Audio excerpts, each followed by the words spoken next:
మామిడి ఆకు. ప్రతి శుభకార్యంలోనూ నేను తప్పనిసరి. నేను లేందే ఏ శుభకార్యం జరగదు అంది గర్వంగా. దేవుడు చిన్నగా నవ్వాడు. తలుపు గుమ్మానికి తలకిందులుగా వేలాడే శిక్ష విధించాడు.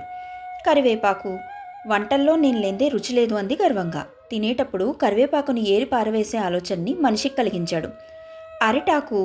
ఈ మనుషులు భోజనం చేయడానికి నన్ను వాడతారు, నేను మీకంటే గొప్ప అన్నది. దేవుడు ఆలోచించాడు. అరిటాకు తిన్న తర్వాత దాని బతుకు చెత్తకుప్పలో పడేటట్లు చేశాడు. తమలపాకు.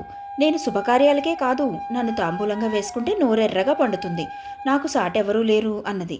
దేవుడు దాని పొగరు అణచాలనుకున్నాడు. తమలపాకు నమిలి రసం మింగి తరువాత బయటకు ఉమ్మేసేలా చేశాడు. తులసి ఆకు. నన్ను కూడా దేవుని పూజలో వాడతారు, కానీ నా చివరి క్షణాలు దేవుని నిర్ణయం అంది వినయంగా. దేవుడు సంతోషించాడు. తన మెడలో హారంగా, తన పాదాల చెంత తులసి దళంలా భక్తులు సేవించే తీర్థంలో ఉండేటట్లుగా పవిత్ర జీవితం ఇచ్చాడు. ఈ కథ వల్ల నీతి ఏంటంటే, నేను, నా వల్లే అనే అహంకారంతో ఉన్నవారు పతనం చెందుతారు, వినయంగా ఉన్నవారు ఉన్నత స్థానం పొందుతారు.